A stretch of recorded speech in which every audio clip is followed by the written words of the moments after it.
it's also the other side of the family that's getting cut off. When you cut off the father, you cut off one side of the family. And, you know, it's important to me that my kids have as many cheerleaders in life as possible. Right. Many, people that could help them out, or, even around the country or whatever. The more people that are on their side and their cheerleaders, the better. And the courts, they cut off fathers, they cut off grandparents, they cut off aunts and uncles and cousins, and it should piss people off. And frankly, they should understand the anger emotion. And if they don't, then they shouldn't be on the bench. America, planet Earth, Spokane County, what's going on? This is your boy Codell and Kyle. And welcome to another episode of the Father's Gospel Podcast. We got a good one today. We got the founder of PEG, which is People for Effective Governing, Mr. Eric Coltrane. Eric, how you doing, brother? It's good to have you on the show. I'm glad to be on. One quick correction. I'm not one of the founders of PEG, but I am the current president of PEG. Oh, excuse me. Current president. Gotcha. Okay. My bad on that. All right. And today I'm here representing my own views. Obviously, PEG is a 501c3. And so we don't, as a group, endorse or give opinions on political issues. But as a person, Eric Coltrane, I certainly have opinions. Right. So are we just representing you as Eric Coltrane today with your own opinions? Yes, Eric Coltrane today. Yes. You got it, brother. You got it. Okay. All right. So let's just jump into this. My first question for you is, why don't you go ahead and tell the people a little bit about yourself and what has inspired and motivated you to do what you're doing with PEG and all that good stuff? Good, thank you. So I am 45 years old, moved to Spokane in 2008 with my now ex-wife, because her family was in the area. Settled here, like the Spokane area. A financial planner, been practicing for since then in this area, and then before that in California. But in 2021, early 2021, my life kind of got thrown upside down. I just started a new business, and was greeted with a text message basically saying it was over. Had no idea it was coming. Obviously, she had been planning for quite some time. And so then I was thrust into, like a lot of people are unprepared, which is a bad situation to be in when you enter family law. Right. And then the case went on from there. And from my first hearing on, I was just stunned at how this works. It was so much different than my expectation going in.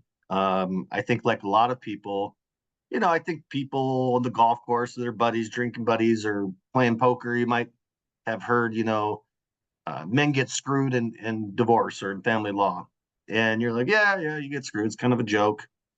But, I think that I still had this impression going in, and I know a lot of other people do as well, that things have changed, and basically it's a 50-50 world now. Right. And that is not the case, not as it's written in the law, and certainly not in practice. So I watched a ridiculous amount of money be wasted,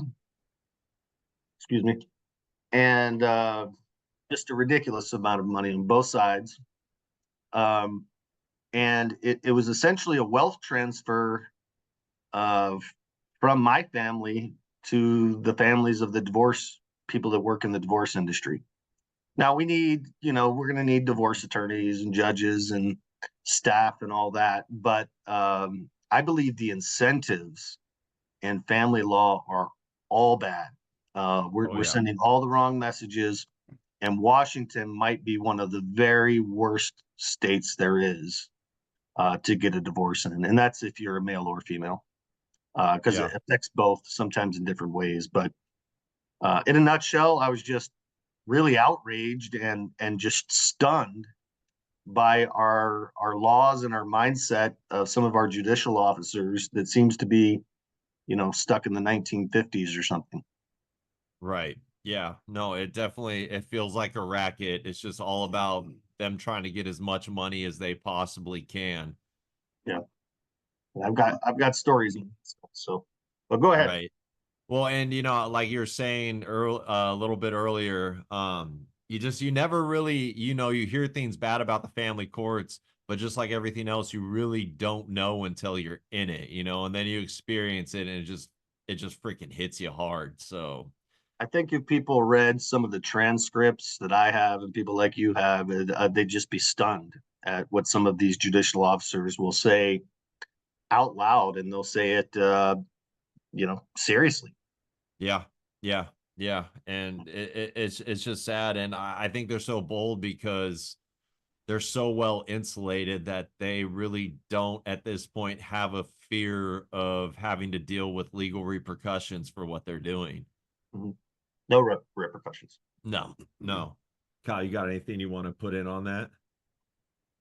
Um, Not. I mean, I think it's like one thing that's been bothering me the past couple things is like me. I'm trying to. And granted, when we have discussions or conversations and things like that, you have to be specific. Right. Stop letting people do it. You know what I mean? When you say, I don't know who he, she, or they are. That's Right. the Marine in me. It should be the standard thing. Oh, he said this, she said that, they said that. Well, Right. who is that? So call it out. You know what I mean? It should be like that. There's misnomers here. Like Mr. Coltrane was saying, that they have this thing on both sides. Yeah, I realize that. I just kind of roll my eyes whenever well, it happens to women too. Mm-hmm. Yeah. Okay. What are those type of things? But the majority of it is happening to men. Right. And people walk in there. There's people out there that are literally walking around and say, I don't realize that this is happening in our court system. Yeah. Like, what rock did you crawl out from under Right. to not know that this is happening? Right. You know what I mean? But at the same And time, Kyle, it's I'm sorry. I'll go ahead. just say that when I was saying happens to women too, sometimes in different ways.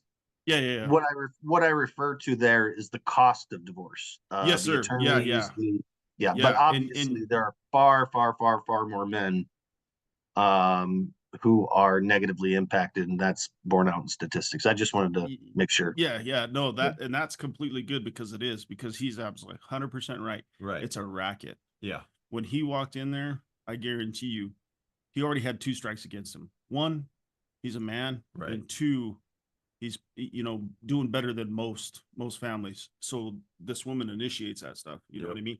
But if that woman didn't do that, and there was a court system, there's no repercussions, I guess is what I'm saying. Right. But one of the things that I've seen, and I see Mr. Coltrane, because he's done a lot of those forums, Right. is that he puts them on the spot, Right. in a very intelligent way, where it's like, oh, I got you.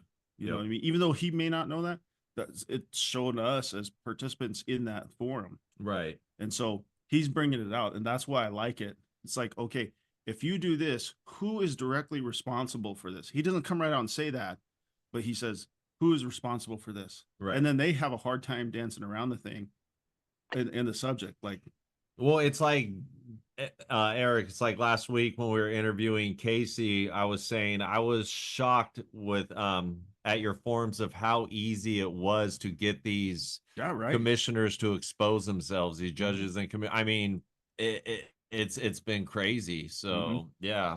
Sometimes you ask a question. There was a candidate who was eliminated in the primary in that first forum we did, who said he couldn't imagine a scenario in which it would be in the best interest of children to spend half time with each parent.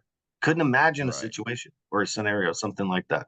And let's stop right there. Could you say that again? Because for our listeners that say that, a candidate that's supposed to be a judge, please, sir, if you could repeat what you said, because thankfully he was eliminated in the primary. Mr. Dale Anderson, and he was a very nice guy to me, very nice, good to peg. But I was just stunned, and I almost invited him to correct it almost, but he said he could not. He's not sure there is a scenario in which 50-50 custody is in the best interest of the children. Yeah. Crazy. Yeah. I mean, that's a And- lack of imagination there.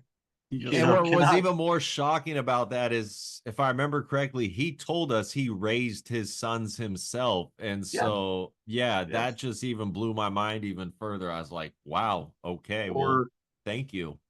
or when you ask these candidates about resources for pro se's, they are so out of touch.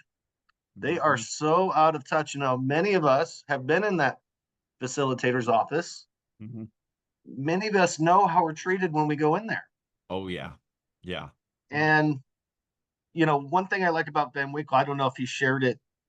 I don't know if I'm speaking out of turn here, but he's had experience. He's aware of an issue in that office. And he has different possible reasons for it, but he doesn't just say, "Oh, everything's great," Right. Right. Yeah. I mean, we talked about that in the interview with him. He definitely brought up those points right there. And yeah, about how we need to get better service. What it's the clerk's office or whatever that is called with the It's people. the family law facilitator or Thank something you. like that. Yeah, I've been in there, and you get the sense that they're trained to be rude to discourage you from coming in. Yeah. That's the impression I've gotten when I've gone in there, with one exception. That exception was when I was in the ex parte court, and there was a commissioner that said, "Okay, take this note into that office, tell him it's from me." When I gave him that note from the commissioner, then it was, I got a different treatment. Right. All of a sudden, big old smile Yeah, on their face. yeah. They're like, "Welcome, sir. Hey, We come love on you." in, Yeah. there's all sorts of these warnings on the doors too. I don't know if you've seen those, like, do not raise your voice, do not do that. They are just, they probably had some bad experiences there with people. But you just, in no line of work can you get away with that. I've been in customer service one way or the other my entire career. You just don't get away with that.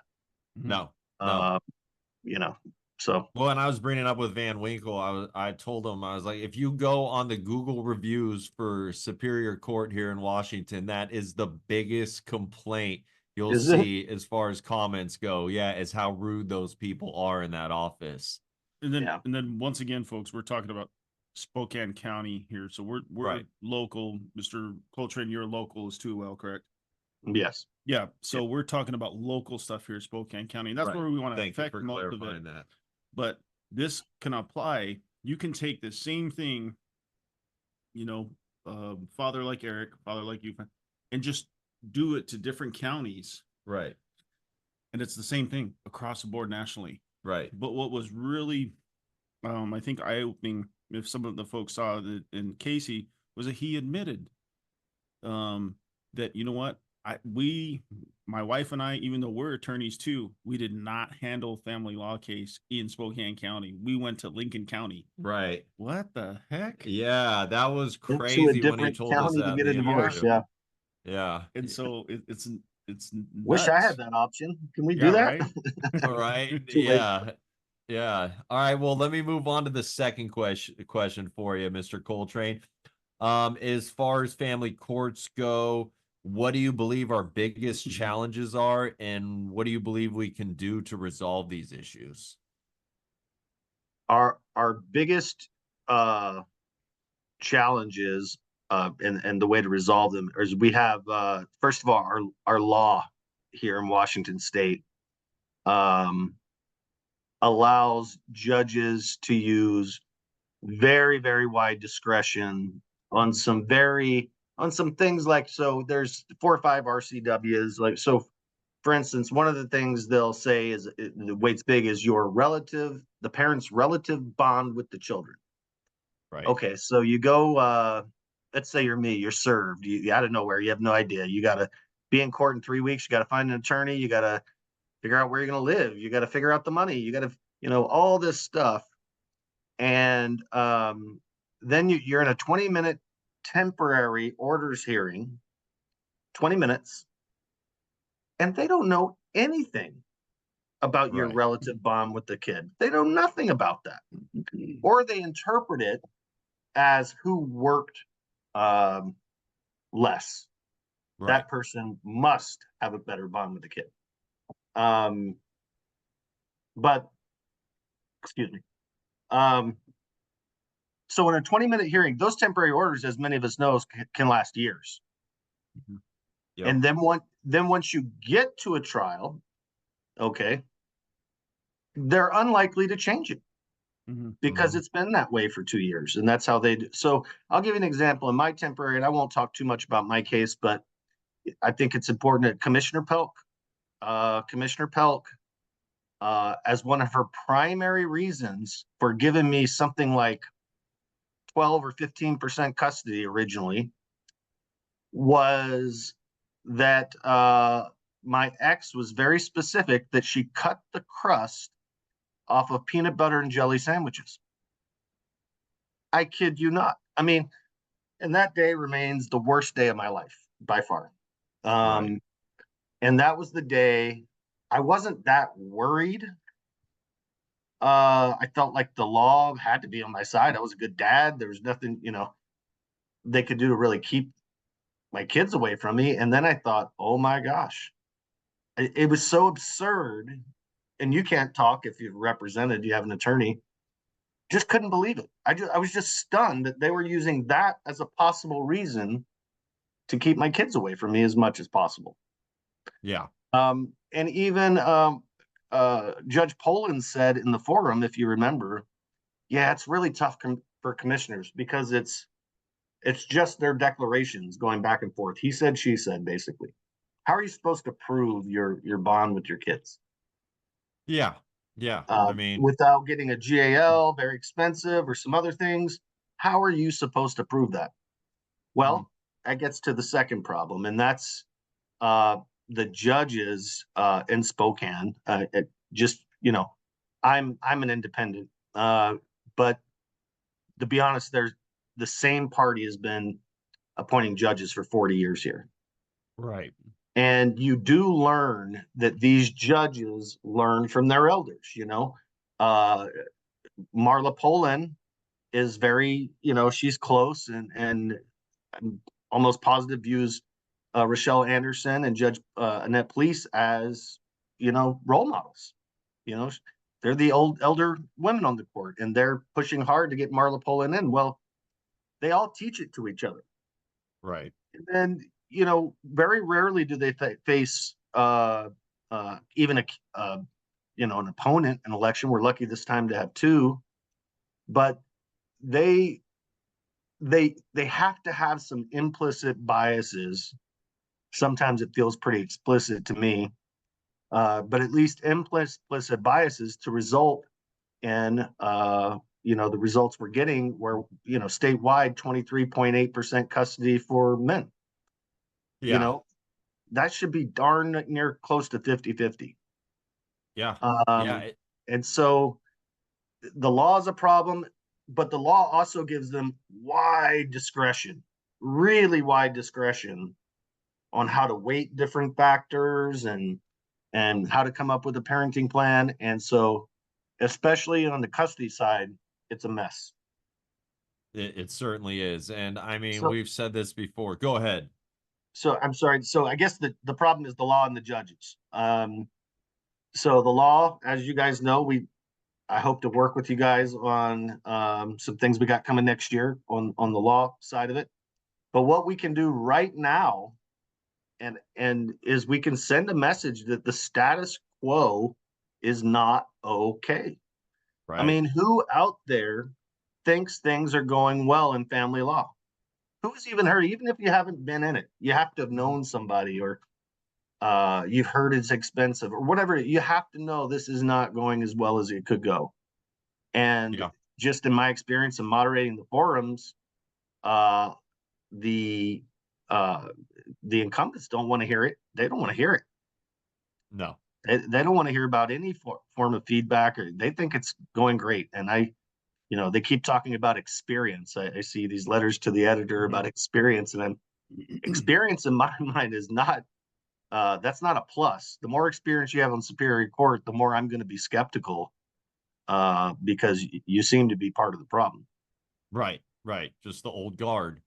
Yeah.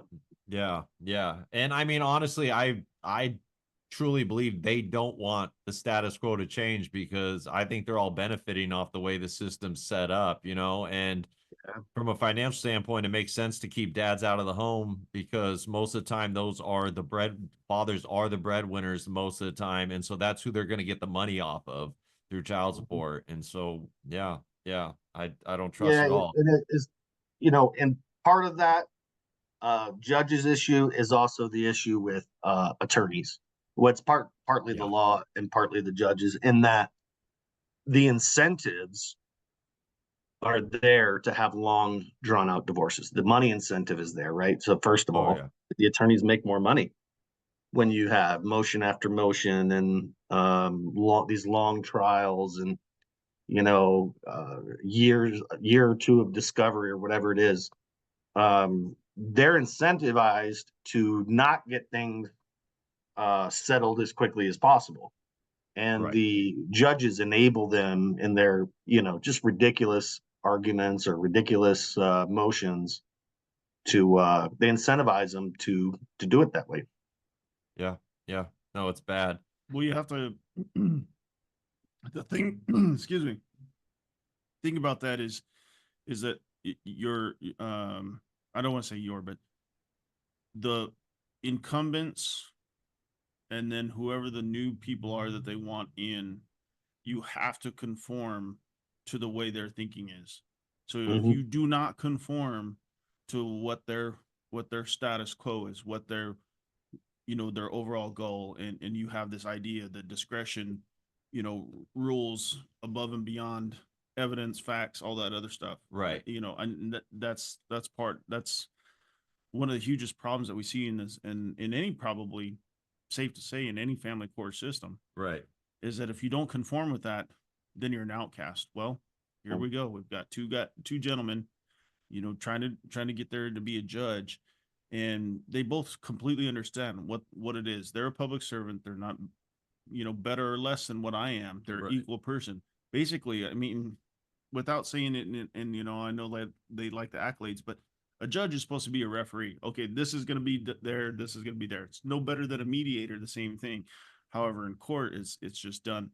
They get this God complex, this authority complex that they do, and so who are you to tell me or talk to me this way? I'm the judge. Right. Doesn't matter. I Yeah. don't care. You're a public servant. Yep. This government was made, we the people, for the people, by the people. And so when you challenge them, just like some of these attorneys are challenging them, they don't like that. Nope. You don't tell me what to do. Who are you? And if you don't, then you're pro se. Oh, you're pro se. Oh, even better. That means you're, in their minds, they're coming back and saying you're unintelligent, or you're a person that's ranting, or, they'll try to denigrate you in any way, shape, or form in order to make their point proven. It's bullying. I mean, Yeah, honestly. it's abuse of It- conflict. it's Yeah.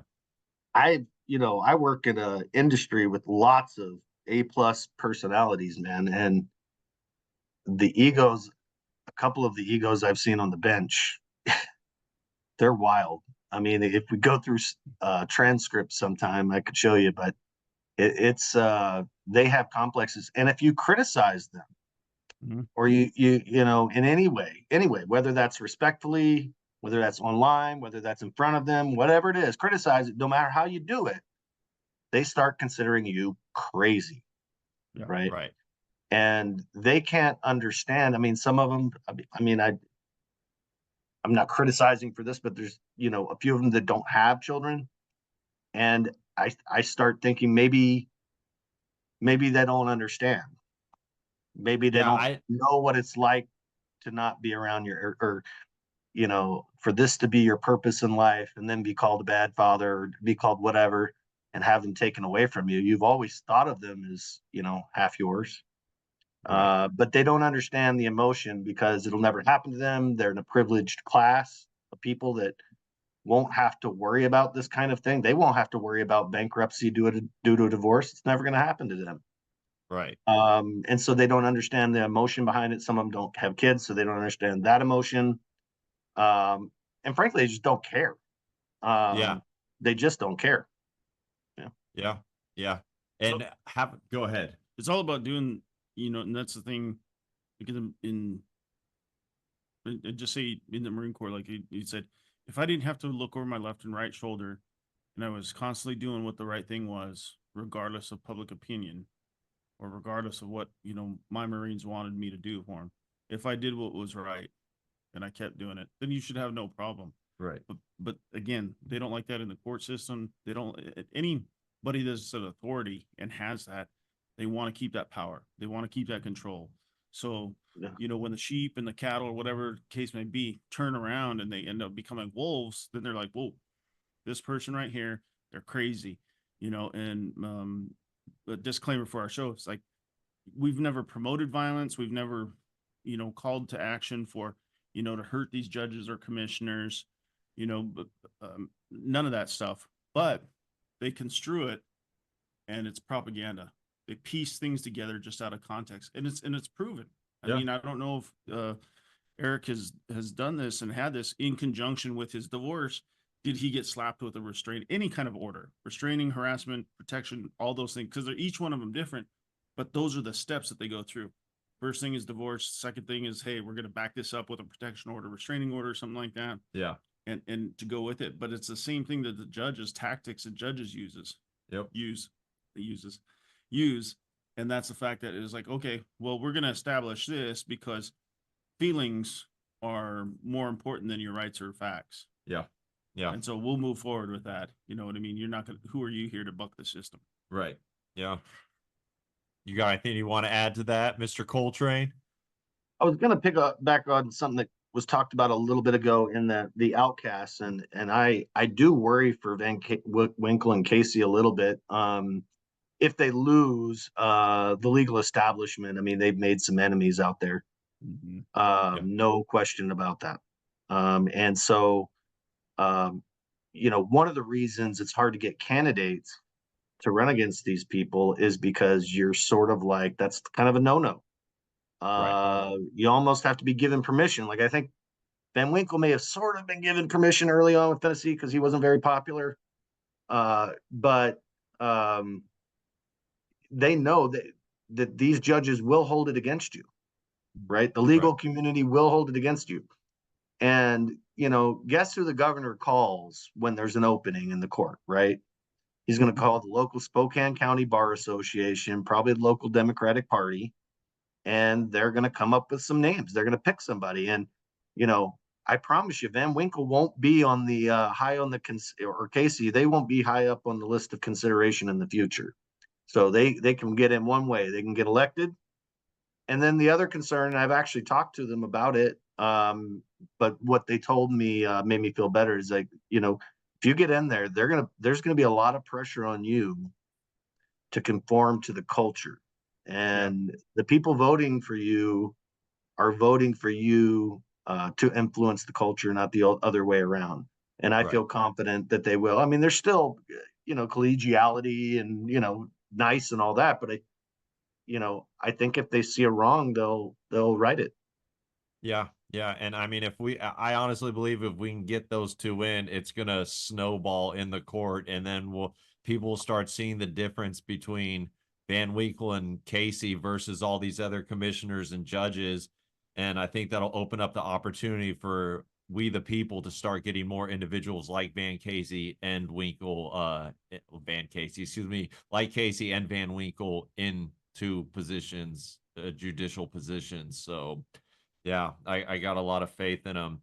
Yeah, they have one of the things I think too, and I don't think anybody's alluded to this. We've alluded to it on our other podcasts, but is that the situation that's happening in family courts, to include protection orders, which could be a criminal matter, do not have a Republican or a Democrat theme behind it. It crosses all lines, right? Whether you're libertarian, independent, Republican, Democrat, all of this stuff crosses the lines.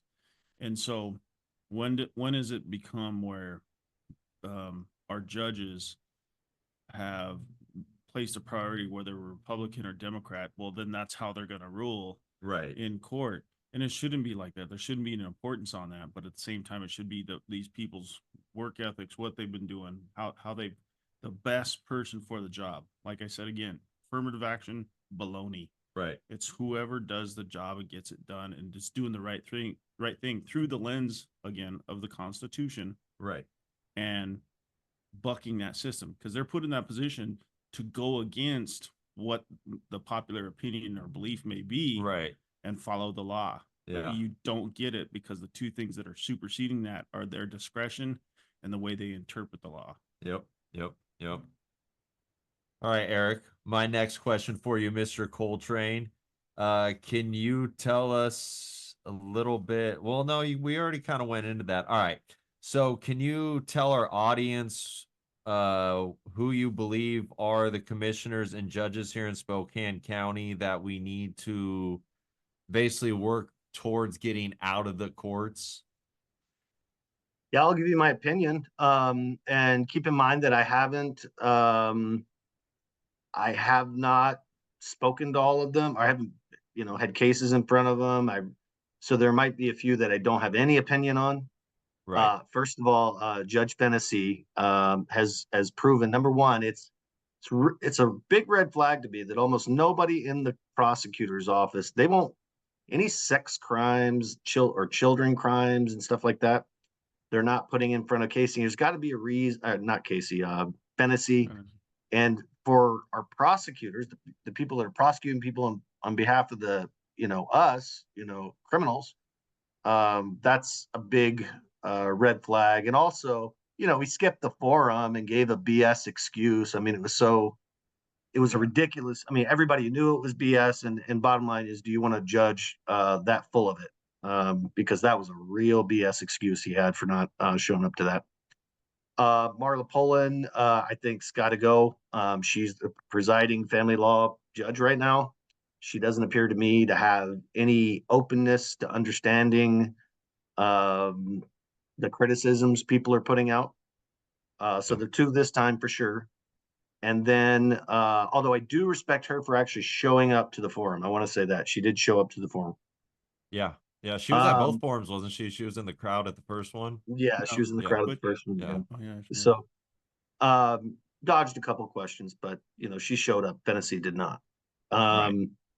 And then I think Judge Police and Rochelle Anderson are the poster judges for what's wrong in family law, and that's through experience watching them. Would really like them to have. I think we should work hard on getting an opponent for them next time. Both of them. I don't think Judge, forgetting his name, is the little guy. Sorry. Brianne Beggs. No. Other little guy. Hazel. There's Hazel. Yes, I'm sorry. Yeah. Yeah, I think he is swallowed up in the system. I think he's a nice guy, but completely full of it and swallowed in the system, and also big time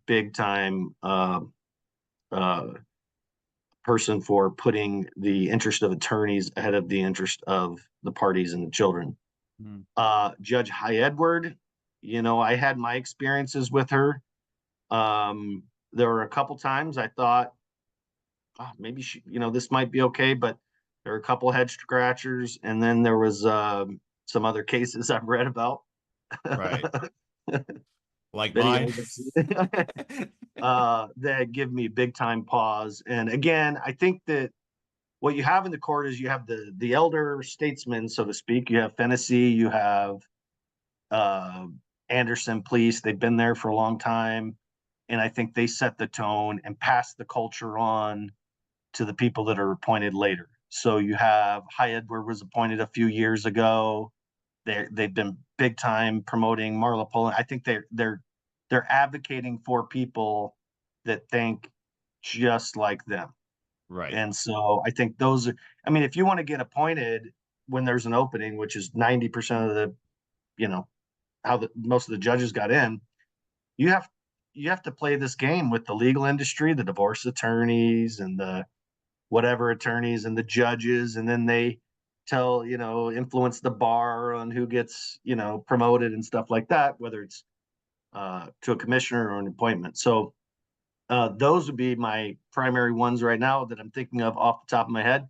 However, if you name another name, I might have an opinion on them Yeah. as well. Love it. I love it. All right. I think it's not necessarily, oh, I don't know. What's the I don't know what a good analogy is it, back in the day it used to be, I think 90% of police officers were pretty responsible and would stand up and say things. And then now it's kind of reverted in a sense where you've only got 10% of good police officers, and at some point in time it's that culture's been reversed. Especially Where since now, COVID. yeah, in judges the same thing. Yeah. So I would just assume start all over with a clean slate. Can that happen? No, absolutely not. But I think the judges commissioners and judges that are in there now are part of the problem because they didn't stand up and say nothing. Right. They didn't sit there and say, "Hey, Mhm. this is not going to go on anymore, and I'm going to rule this way."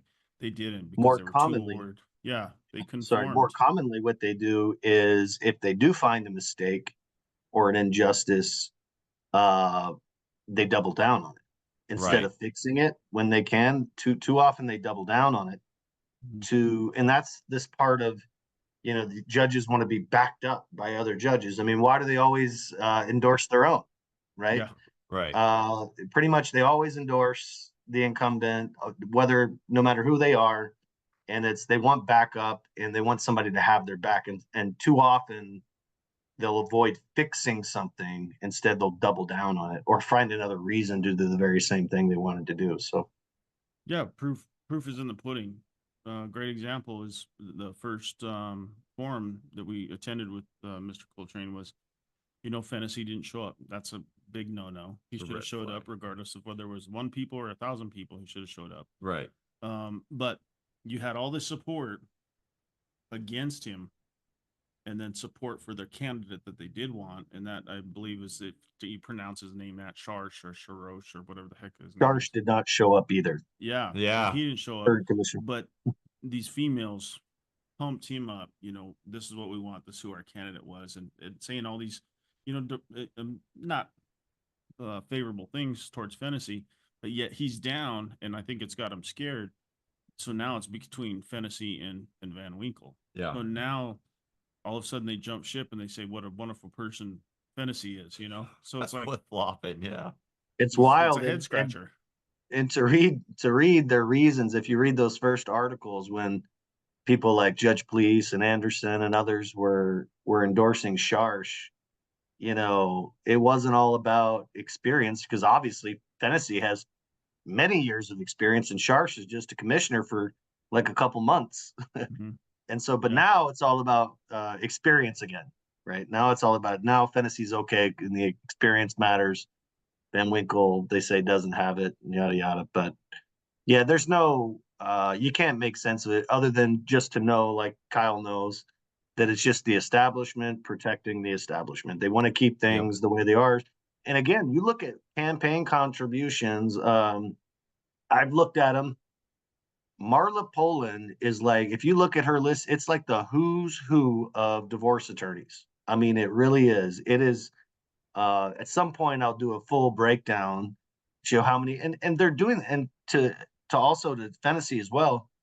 They're doing this because, one, to gain favor. They're going to endorse the person they think's going to win, and they can't piss off a judge because everybody knows what a judge will do to you if you piss them off. Um, you know, they do it for recognition and to gain favor, and uh, that's why they do it. They're doing it to protect their income. The way things have gone, keep having these divorces, costing hundreds of thousands of dollars. They like that. Yeah. Yeah. And be mindful. Again, those judges make $212,000. I was about to ask you because I remember, yeah. Starting out. Starting salary, yeah. Yeah, That- they're not that, like I said before, just anything in society, problems don't happen between bankers hours and 9 to 5. Right. Well, Problems happen 24/7, 7 days a week. And like Mr. Casey said, he's like, I would like to see maybe courts go on, family courts or protection on Saturdays and Sundays. Yeah. You know what I mean?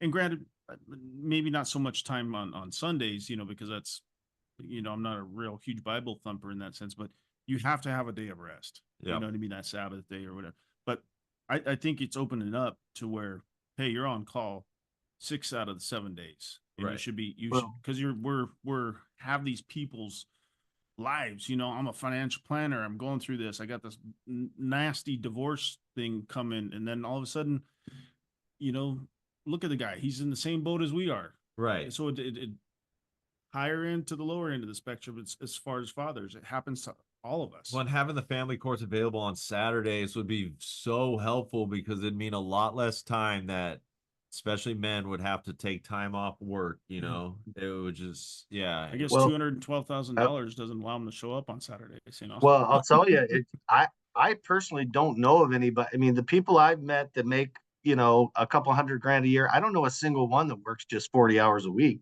Right. Right. Yeah. And gets federal holidays off and all these day off, and you have reading time that's scheduled, and they complain, and they may have a point to a degree on this. We need more judges, but we need more judges because of the way the people in your industry, the attorneys, are churning these cases and making them as expensive as possible, and the courts are allowing it. And in some cases, they don't have to flat out incentivize the behavior. I'll give you an example.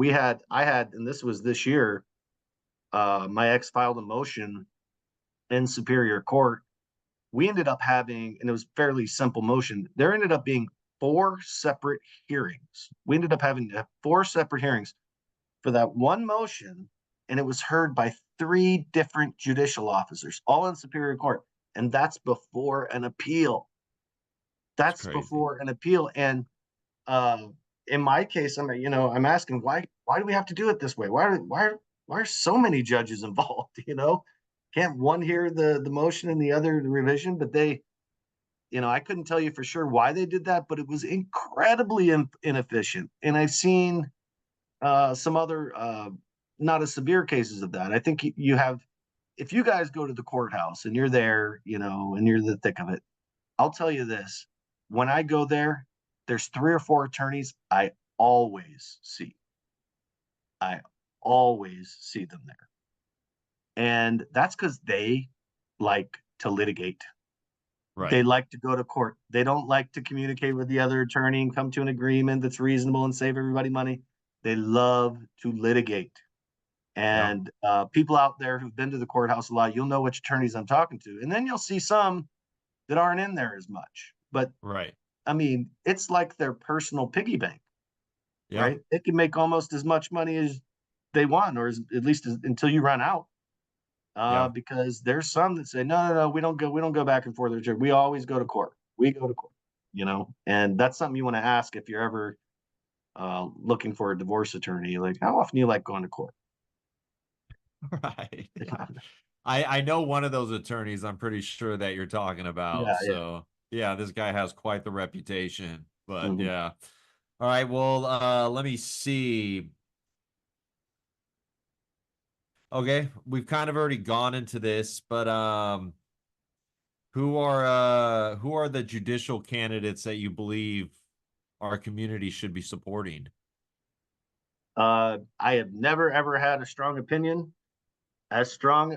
Well, I've never had as strong an opinion for any race of any type, federal, national, whatever. I am absolutely uh, on fire, whatever, for Andrew Van Winkle and Brandon Casey. I've talked to Agreed. them like you have. Obviously, the forums. And the main thing is they're open. Yep. They've got a little bit of a heart. They've got some experiences in their lives that maybe did that. But they're open. They're open to new information. I think we've given sometimes like Mr. Van Winkle stats, and he's like, oh, or I've sent him stuff to read, and you know what? He reads it. He does. He Yeah. reads it. And he may have come into this race with one idea of what the problems are. And now I think what's happened to both of them is that they've, as they've actually had to talk to people, which most of our judges don't have to do, right? They just stay in that building and, do their cocktail parties or whatever they do and hang out with their kind. But Van Winkle and Casey have been out for a long time talking to people at events every day and every week. And I just think they're more open to change and to ideas and to feedback. And I know they have the right mindset when it comes to there just shouldn't be this bias against men in custody.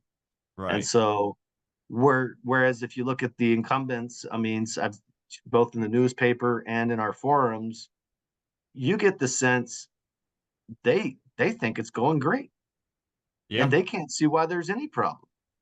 And Right. they want to keep others out. They want to keep different perspectives, different experiences out of it. So highly, highly recommend Andrew Van Winkle and Brandon Casey. Yeah, no, definitely. And I do honestly believe both those gentlemen do want to get in there and help change things for Yeah. the better. Because with Van Winkle, I've been highly impressed with, like you were saying, how open he is to new information. And Casey as well. But what I love about Casey is how dedicated he seems to be to the Constitution. So Mhm. they're both just very, very He's big on impressive gentlemen. he's big on civil rights. That means something to him. It's not just a phrase. Civil rights, due process, where he gets that. Yeah.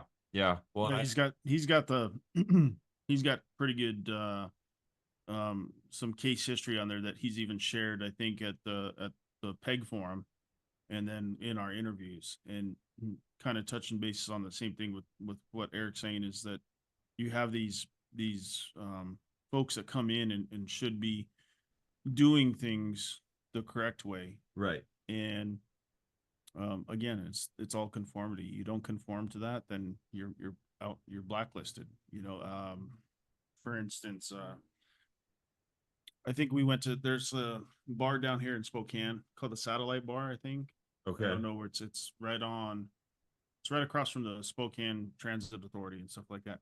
But and my brother was an attorney here at the time, and so we walked in, there was 8 attorneys, and of those attorneys, like there was one federal judge and one Spokane County judge, and they were just all sitting there, racking up $400 individual bar tabs on there, but they were literally discussing cases It's crazy. in a bar, joking, smoking and joking about it, Yeah. and then, hey, this is my client, you do this for my client this time, and I'll do that Mhm. next time, and that's how the deals are Everybody done.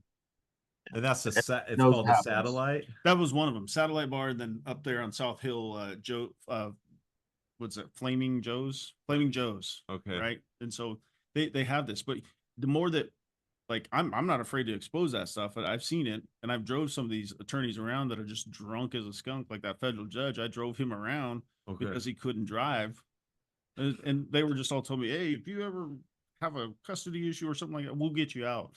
Yeah. But it's part of the good old boys network. Right. Yep. Who was this judge?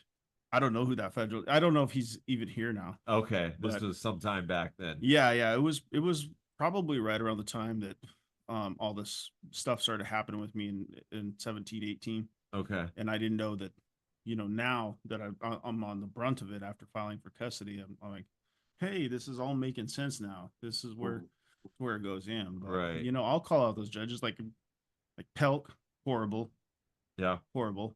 Reza, she might be, oh, okay, yeah, good so far, or whatever. No, Yeah. Pelk, Anderson, Chavez. I mean, I swear to God, I think sometimes, pardon my French, you guys don't have to agree. This is my own personal opinion is that these guys eat a bowl of dumbass when they come in there, and it's like, oh, well, whatever somebody told me, they told me. Well, who's they? I'm like, oh, well, Anderson told me. I was told directly by another attorney that Paul Mack, who was my my ex-wife's first attorney, that he got Commissioner Pelk the job. And I was told by my attorney he doesn't like to go in a hearing where it's Paul Mack and Pelk in the same one. That's these endorsements, these contributions, they matter. They're doing this for favor. I mean, you're a human being. If one attorney stood up and said, yes, I want Marla Pullen, and then the other guy didn't. You're not telling me that's not going to make a little bit. And I'll go back to a PEG forum we had on family law like a year ago with former Judge Ken Cotto, and he said it matters more that the judge likes your attorney than it does if he likes you. And that was Yeah. stunning to me. He said that out loud in a PEG forum, and he was a former appeals court judge, appellate court judge. Is that particular forum, is that on the PEG website? It's on probably our YouTube. It might be on the website too, but it's with Ken Cotto. It was the first one we did. He's my appeals attorney, good guy. And what I liked about him is a lot of times attorneys will tell you all sorts of stuff. They'll tell you just about anything. They'll tell you how it is if it's just you and them. Right. But they would never say it out loud because they worry about the court pissing the court off, because the court holds a grudge. I mean, it's known. These people hold a grudge. And Right. so Ken Cotto will do it because he only does appellate cases. And so he Okay. doesn't come into Superior Court. He just appeals Superior Court decisions. By the way, I believe I did a thing, and I think he's got Judge Poland seems to have a lot of pending appeals right now. Let me just tell you. Oh, okay. Yeah. If you can, I'd love for you to send me She seems to have a a link lot to of some of pending that appeals. information. Yeah. Yeah. Oh, and I want to point something out too. On the same thing with Poland. There's no coincidence that she has a lot of these pending appeals. Yeah. Right. At the same time, she has all this, really, really, really weak excuses. Like I asked a question about, why do you see this nationally? Because this was a good time to get them on the spot. It's Right. like, okay, this is nationally. I'm not talking about Washington State nationally. This 81.7%, and then 18% for fathers. And then of that 18%, only 3% get full custody because they don't look at the stats. And the stats say 18.3%, right? But that's just some form of custody. It Right. might be 1090 Yeah. for them. That's what it is. But 81.7% of women get full custody, Right. not some form of it, full custody. And so when I brought that up to her, she was like, oh, well, situation depends. Right. So you're Right. trying to tell me 8 out of 10 men don't deserve their children. And You're telling me. I'll compare that response I remember that response. I'll compare that response. Well, it's, case dependent. So whatever, like, come on. Like when we did the 23.8% Yeah. average time, she responded the way she did. Like, oh, well, like you just described. I remember how Andrew Van Winkle responded. He's like, whoa, that's surprising. I think, maybe with that big of a disparity, we need to study this a little bit on the reason why that might be. That's how he Yeah. responded. She Right. responded, nah, what can you do? Yeah.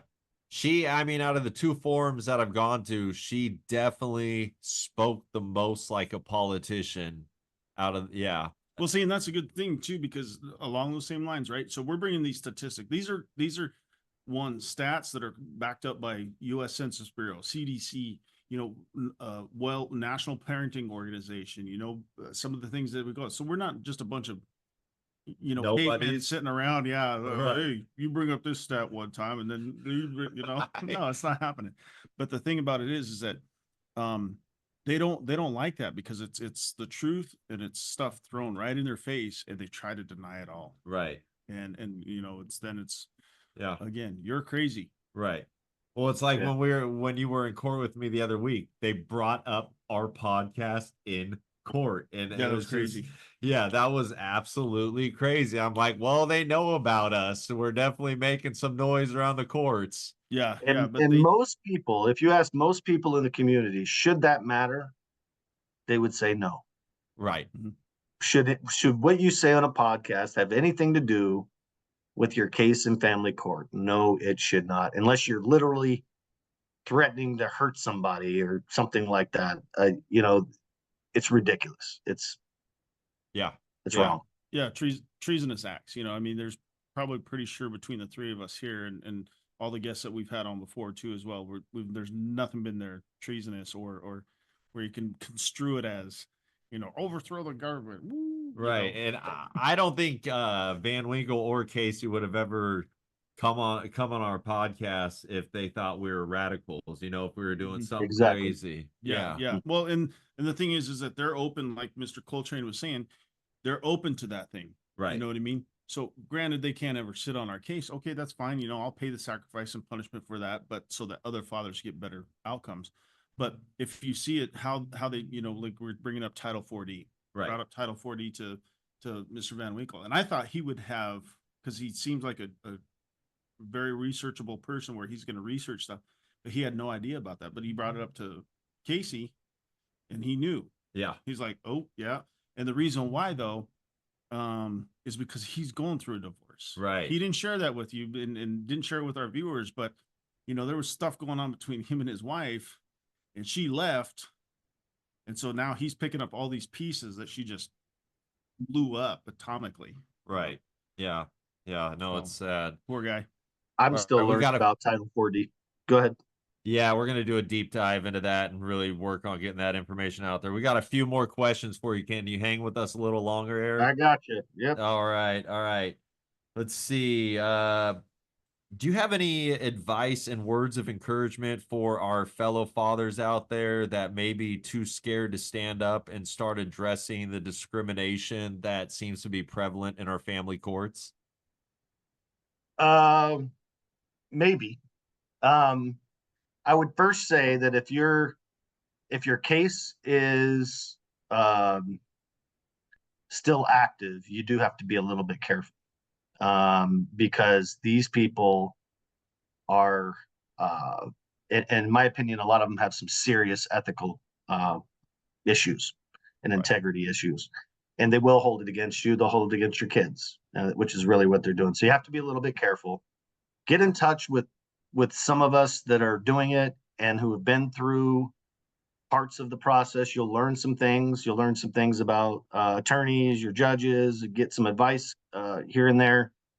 And then when you're done, don't forget it. Don't forget what you went to. My motivation now, I can't, really be helped at this point. There's nothing that, my case is basically over, mostly over. But man, do you want your kids to go through the same damn system when they get older? Right. I mean, really, I have 3 kids. Unfortunately, the odds are one or more of them are going to end up in this system. And once you're in the system, there's no winning, right? No. And so, not this system. And so, my motivation is for the future. And that, I've known so many people that had their lives just cruising along, everything's going great. They're not crazy people. They're not nuts. They're just like everybody else. And then this thing happens to them, and they seem different. Their lives go to hell. We've seen suicides. Keep the faith. Keep trying. Keep trying. There will be people to support you emotionally or whatever. Reach out to me, us, whoever you got to do. Keep the faith. And by far, if your case ends and things turn out okay, stay with it, please. We still need people to help change this system, because for far too many, it's not going to turn out well. Right. Yeah. Right. Yeah, no, and I think people struggle to they don't really put that in their head that this could happen to their children down the road, especially their little boys.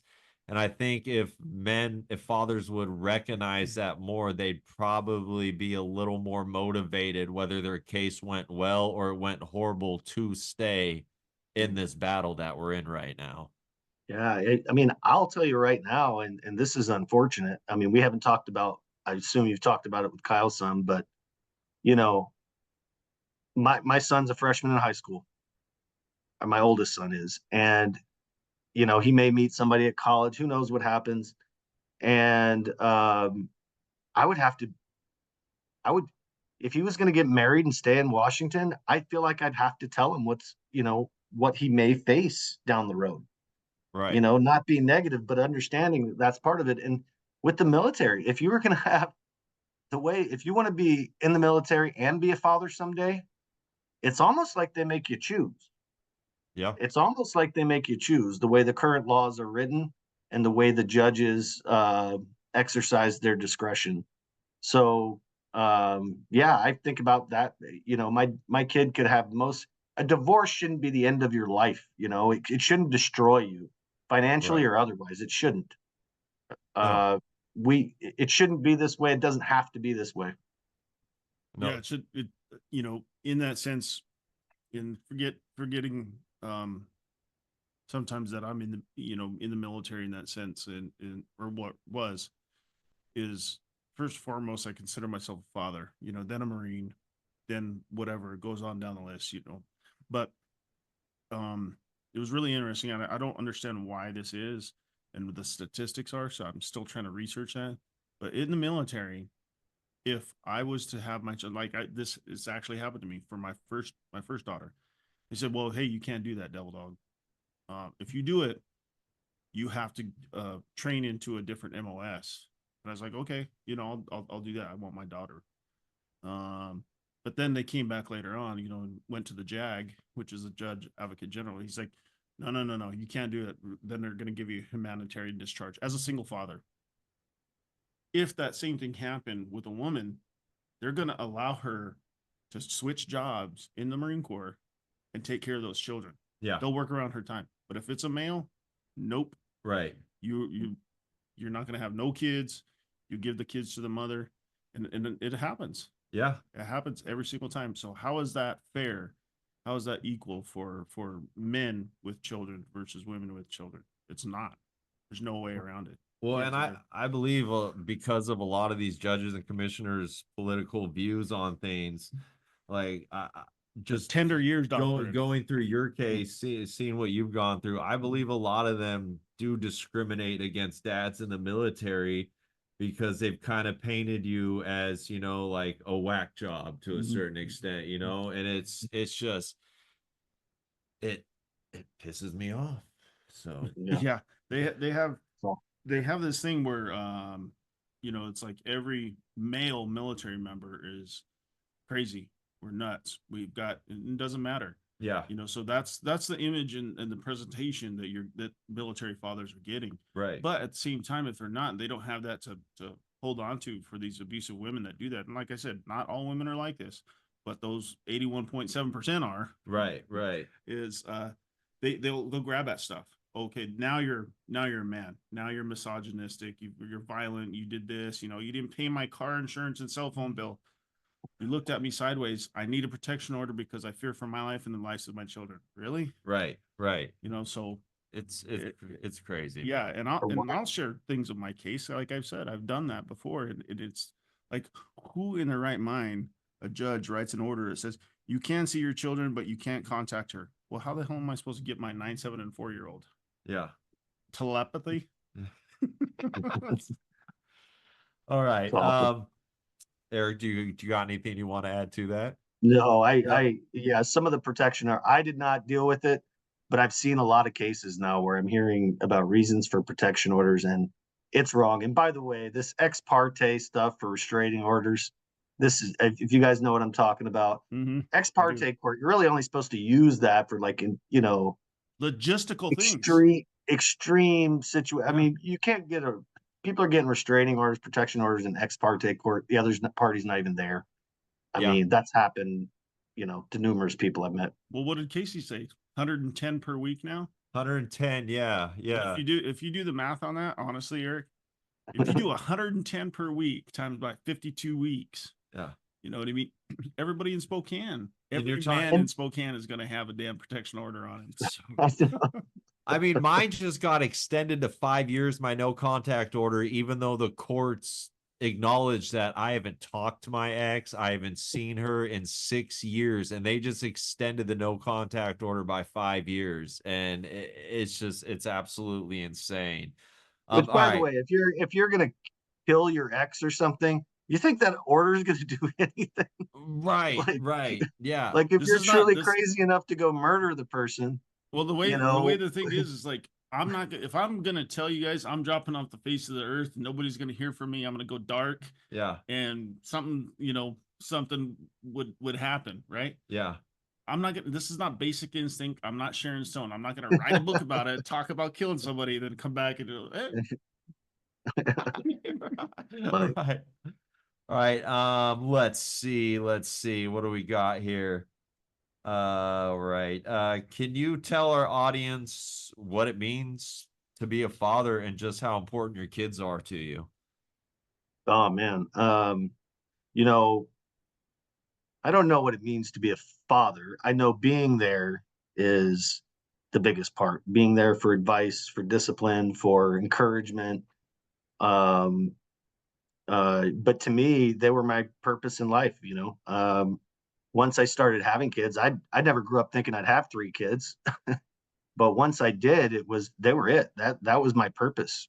Right. And it's sad now. I got a third grader, eighth grader, and ninth grader, and you can see the eighth and ninth graders, you know, kind of they feel like they got 1 foot out the door. They only get one chance to be kids. They only get one chance to have the innocence of childhood and to get taught these things by both parents and to have these experiences. Then life gets a whole lot harder, you Right. know. And um, you know, I don't know what I'd do if I have my kids 35% of the time.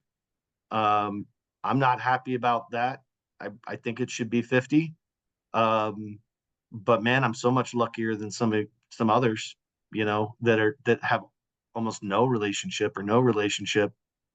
My kids mean everything to me. And what's very degrading about the family law system, I actually said this in my trial, uh, that it was degrading. I felt it was degrading to be reduced to my usefulness, reduced to how much I could pay in alimony and child support. I mean, it was really demeaning to me, you Yeah. know, that whole thing. And to be told, well, you know, she cuts the crust off the sandwiches, you know. And believe me, I've done that before too. I've cut the crust off. Sometimes I do, sometimes I don't.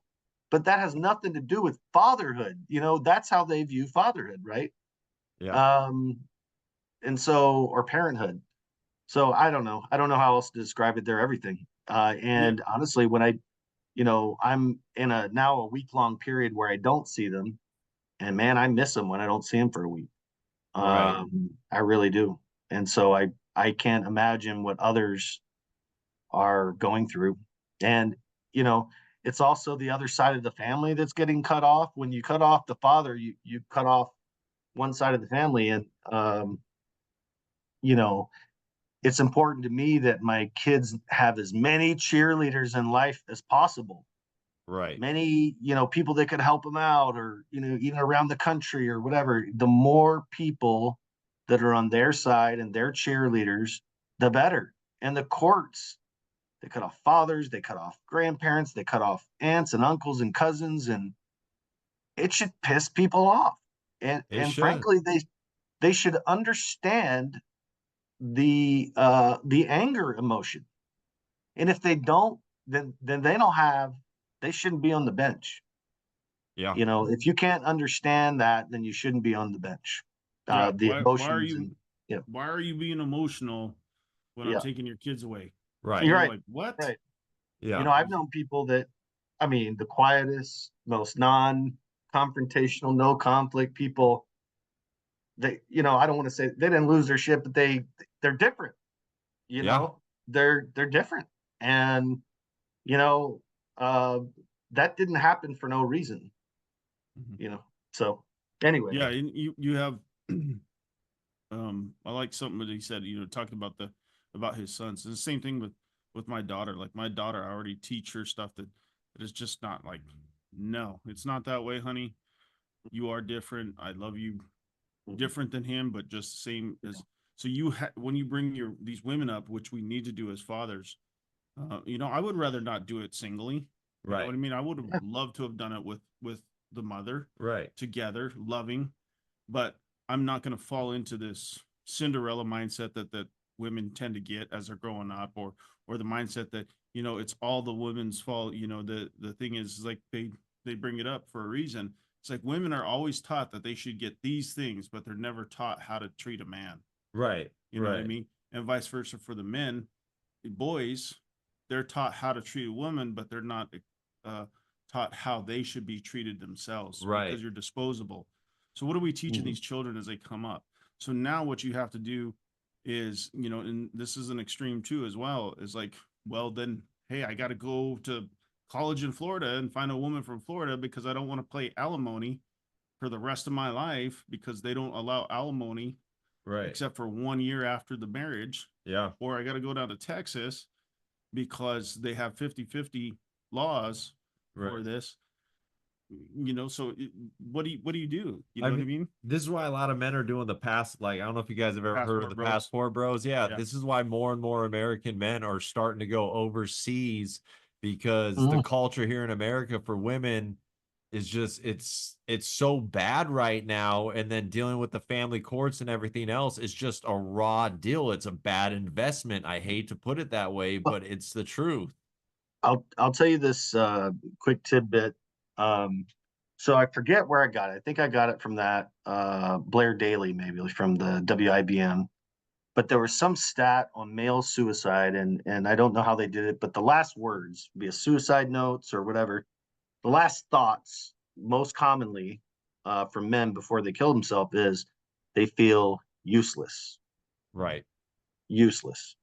Yeah. And my purpose in life was to be a good dad at that point. If everything I did, whether it's doing well in my career, whatever, it was about that and their life better and all that, but useless. And I've heard that word used by women a lot. Maybe they don't know what that sounds like. And maybe the judges in family law don't realize that everything they're telling you is you are useless. If your use is to pay child support or alimony. And beyond Right. that, you're useless to them. They view it that way.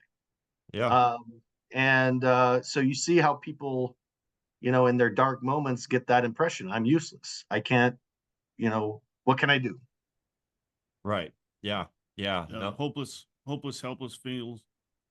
feeling turns to that. And I think it was a stat like 78% of suicides for fathers are because they don't get to see their children. And then and I need to find that stat. I can't remember where I read it, but they even broke it down to numbers wise. So 4,000 fathers annually kill themselves because, They're not seeing their children. yes, Yeah. not No. because of child support, not because of that financial depression that hits us all Yeah. as fathers, but because they cannot see their children. That's the primary thing. Yeah, I mean, with my case, I mean, I'm 6 years in, and every time my son's birthday rolls around, the holidays roll around, my birthday, I have to always basically do an emotional check for myself to make sure that I don't fall into a deep depression because it hits me hard every single time. And I mean, just getting out of court the other week, I was pretty amped up after I got out of court in a good way. But then a couple days later, man, I came home to work on some Father's Gospel stuff, and I just all of a sudden it just hit me, and I just got really depressed for a little bit, and I had to pick myself back up because every day there's not an hour that goes by that I'm not thinking about my son, and it hurts. It freaking It hurts. pisses you off, and it should piss us off. And fathers, whether you see your kids or not, you need to get off, get up, and get involved somehow, however you're able to do it. Some people can do it with time. Some people can do it. I promise you, there's ways that you can help Yeah. and be ready. Writing letters to legislators, whatever it may be, contact us, and we're gonna get something get going here. End of this year, first of next year. Yes, Yeah, sir. and it's a real good point too. For a city that Spokane that professes to honor and respect fathers and made a proclamation, started it here in Spokane, Washington, Right. as far as back as I think it was Well, this is 1910. where That Father's lady, Day was founded. 1910 was, we put all this, Mayor Nadine Woodward at the time had this proclamation, but yet your words don't reflect what's happening here. No. It's the same, goes back to the same thing. Actions speak louder than words. Yep. What's happening here in the court system? Right. Well, you're still given these things, and if you rarely do, then stuff happens like the April 18th of 2024 where the man gets full custody, and it's unfortunately he was fatally shot and stabbed. you by know, by by the mother. by the mother. Yeah. Wow. Brianne Beggs, by the way. I'll throw that out there. So Yeah. don't think that all judges, oh, this judge is great. Yeah, No, we're I don't know. yeah. Oh, man, that's My personal crazy. opinion. All right. Last one for you, Eric. Where can the people find you on social media? You know, how can they reach out to you? I'm not huge. I've just got Facebook. Okay. And the People for Effective Government Facebook. By the way, we are considering doing a forum for PEG in December. It may be with that Blair Daly on an initiative he's working on. But www.pegnow.org is PEG, although I'm not speaking on behalf of PEG today. My Eric Coltrane on Facebook. Send me an invite. I don't have anything else set up. Awesome. Okay, cool. And I just want to say this before we get out of here. Dads, like, we need you to step up and start working with us. And you guys we don't even necessarily need you to put yourself on the front lines of this. If more of you are stepping up and working with us behind the scenes, like, we're willing to put ourselves out there and basically be the tip of the spear and take all the abuse. But we could really the more dads that we get to step up and get engaged in what we're dealing with, the quicker we are going to be able to change the system. And the good women too, all you mothers that don't like the way the system is running, we need y'all to get on board and start working with us as well, because again, the more support we got, that's what's really going to change things faster. Public pressure changes things much quicker than when we're Mothers and stuck fighting stepmothers. this by ourselves. Yeah.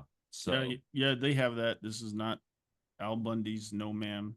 You know, I don't know if you're familiar with that. That's oh yeah, I grew up National on Married with Children. Yeah. Men Against Amazonian Masterhood. There are great women out there Yep. that don't get sucked into that, and that are, you know, quite honestly, like that Kimberly Dent out of Ohio. Yeah. She's a single mother. She didn't want to be, but the man chose to divorce, and she's working at that. She's forced him into that co-parenting position. Yeah. And whatever, you know, I don't know his story, but she did that and she wanted that, and their kids are a heck of a lot better for it. But there's good women like these Kimberly Dent. Right. There's good women like that are in our group that are for that. Yep. So it's just more of them. It's bringing them out so that they don't feel. Again, you have to protect those people. Right. Right. You know, because not all of them are Eric Coltrane's or Kyle Spencer's or Cody. You know, Yeah. they're none of those. Right. So, you know, and but I fail too, man. We all fail. Yeah. Every single day I feel like checking out, but I don't check out because my kids need me. Right. Right. Keep growing. Keep swinging.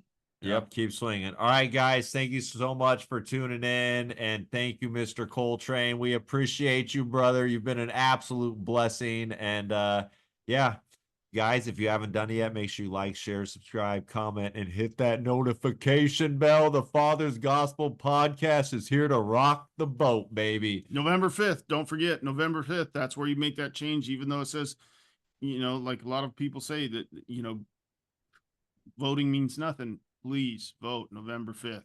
Yeah. And everything, because it's a nationwide, not just this presidential stuff, in your local communities as well. Yeah. Please. And the more people we got voting, the more pressure it puts on the system to correct itself. Yep. So, And yeah. Winkle and Casey, thanks for having me, guys. Yep. Yeah. All right. Talk to you later. Bye.